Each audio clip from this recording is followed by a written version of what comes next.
and something to drive therein. And so, and all along many of the highways across the country are those little bumps along the edge of the road. And she really enjoys moving along, and every now and again, bump, bump, bump, bump, bump, especially when she was driving the monster bus. It's big, it wants to take up a lot of room.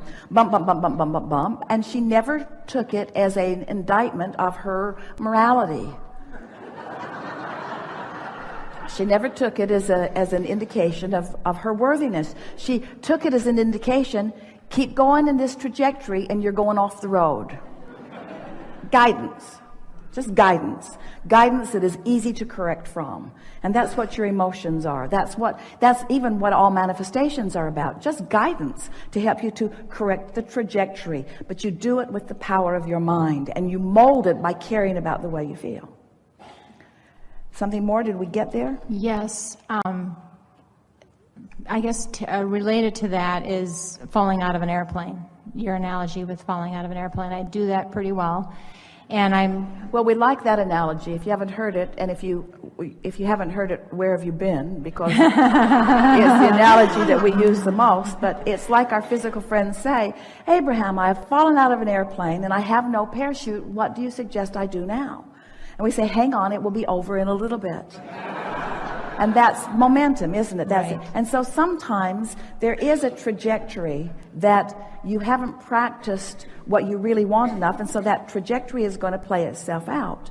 And will continue to play itself out until you replace it with a different trajectory. But the thing that we so want you to understand is that you don't have to dig down and get to the bottom of those negative trajectories. In fact, there is no bottom. Because the more you try to figure out what's gone wrong, the more the universe will reveal to you more evidence that it is going wrong. Law of attraction is just that way.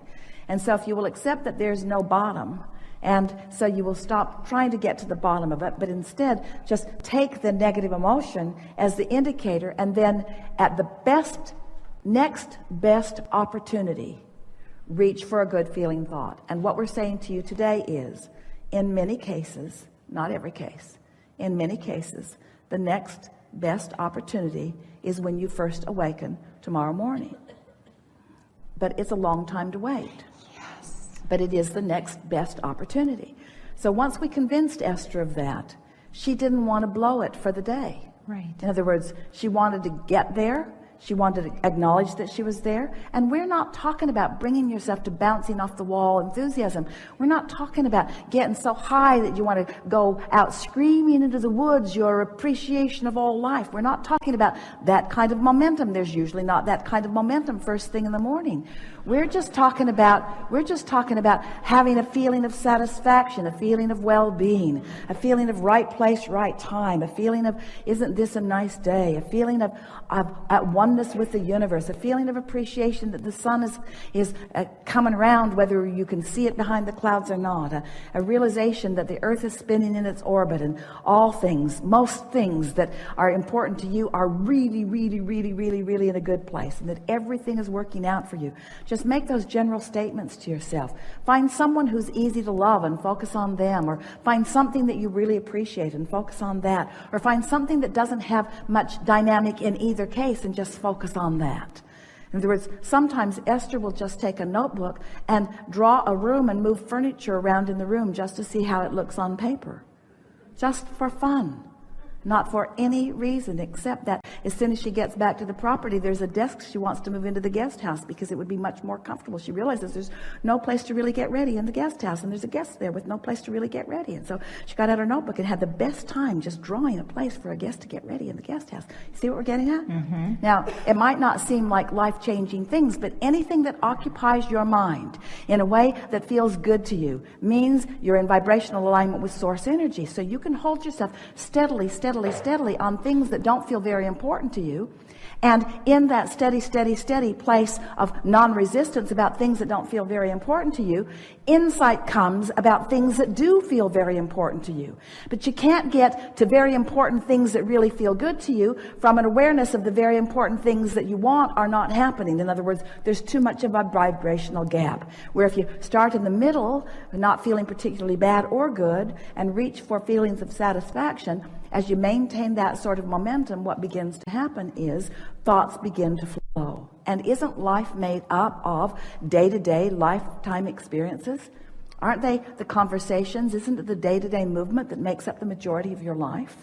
Don't you really want this moment to be one of satisfaction rather than distress? Don't you want this moment to be one of clarity rather than confusion? Don't you want to feel humorous? Don't you want to feel lighthearted about life and about others? Don't you want to feel eager about what you're doing or interested in your day? Don't you want to feel interested in whatever it is that you're watching on television or reading about? Don't you just love the feeling of energy moving? Don't you know those feelings that we're talking about? And we're wanting to remind you that this is Source reading with you, Source watching with you, Source speaking with you, Source creating with you. In other words, you're just not happy doing it alone, and yet you have relegated yourselves to doing it alone because somebody's convinced you that you got to prove your worthiness, which means you got to get off in the corner by yourself, and you got to prove what you're made of, which means you got to prove how much you're willing to suffer in order to get to the good stuff. And we say, you don't get to the good stuff through suffering. You get to the good stuff through savoring. You get to the good stuff through reaching for thoughts that feel good to you. So the fact that even a couple of times or more than that a day that I'm falling out of an airplane again, I don't need to get irritated with myself. I can just say, here I am. And maybe every time I can catch it a little sooner so that I can maybe not fall all the way down to the ground. Well stated. You just get better and better at this. And as our friend was talking about this being tethered to this high-flying disc, we want you to understand this bungee cord is really resilient.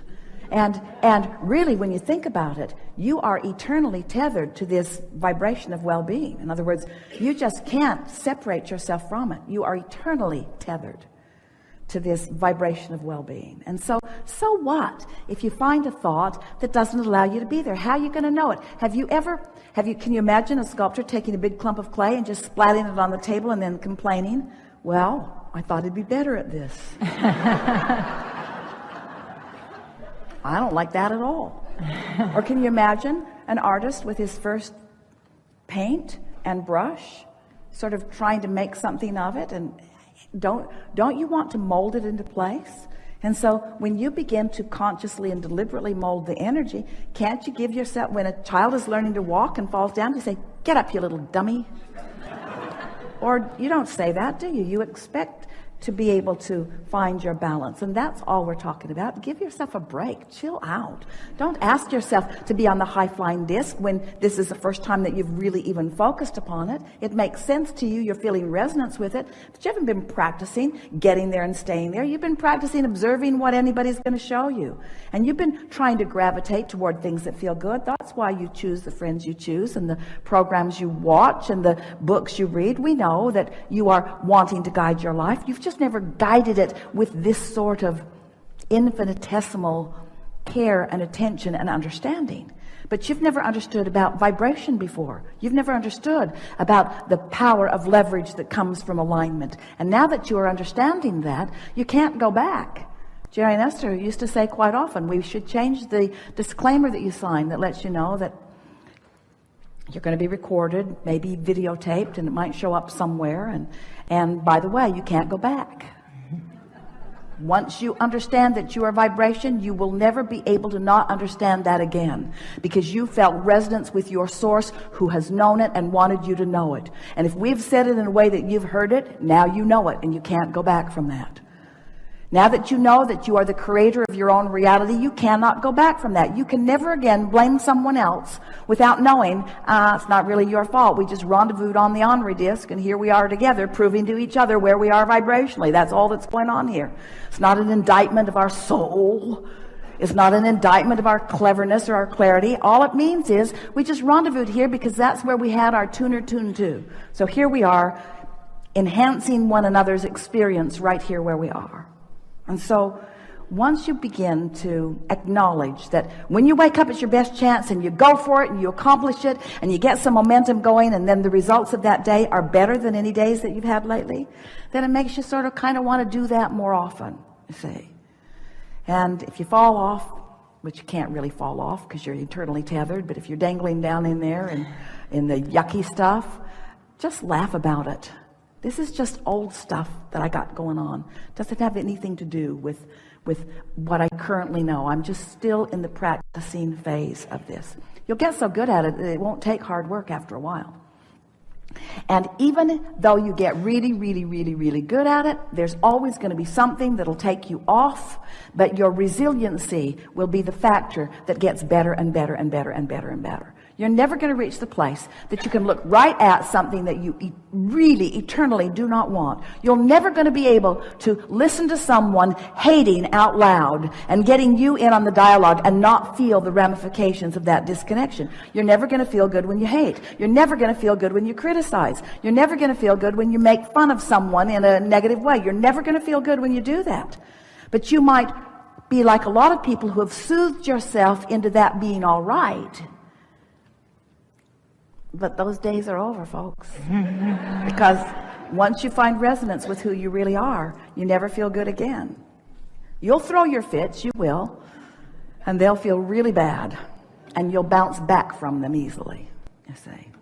And so it's really about how much airtime are you giving? How good do you want to feel? How much momentum do you want to get going there? How much do you want to hook up with this energy that creates worlds? How much clarity do you want?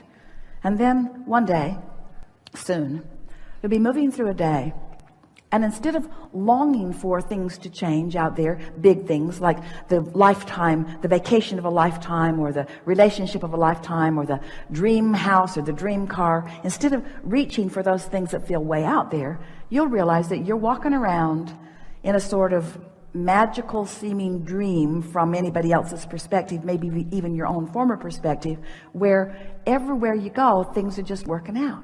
It's like the universe really has your back. It's like the perfect thought of clarity comes at the perfect time that just helps you to dovetail with this and dovetail with this and dovetail with that, until it just feels like this magical ride where you say the right thing at the right time and somebody else says the right thing at the right time, and doors are just opening and nothing breaks your gait, and you just move with effortlessness, with ease and flow and fun and agility and clarity, and you just say, I love my life. I just love what's going on here. I would like to stay in this state forever and ever and ever and ever and ever and ever. And that's who you are. That's the state you intend to stay in. That's the state that is the most logical. That's the state that has the most momentum. That's the state that is really who you are. And when you begin to sniff that out and practice it and hold it, there will be no turning back for you, you see. And no one's holding out on you. There is no one saying, well, clean it up and then good stuff will come. It's nothing like that. Everything is self-introduced, self-induced, self-created. Everything is. And when you get hold of directing your own mind, then all day, every day, fun. Not just vacation of a lifetime. Fun right now, fun right now, fun right now, fun, clarity, interest, now. And when that momentum gets going, you'll be knocked over at the cleverness of the universe to keep you interested all day, every day. And you put yourself in your bed at night and you think, oh man, can it get any better than this? And you hear a resounding yes from the universe. Yes, not only can it, it is. Just wait till tomorrow. If you like today, just wait till tomorrow. And you wake up with expectation, see what's out there. And there it is, and there it is, and there it is. In the eyes of that person, and the smile of that person, the conversation of that person, and the insight flowing into your own mind, the rendezvousing that you begin doing with infinite intelligence as it's flowing through physical and non-physical alike all around you. And you say, now I get what life is about. We're here for the joy of it. We're here for the self-expression of it. We're here for the expansion of it, with infinite resources flowing to us and through us. No shortage of any kind. Only resources to assist and to guide and to revel, you see. Life's good. Life's really good. Thank you. Thank you very much. Really good.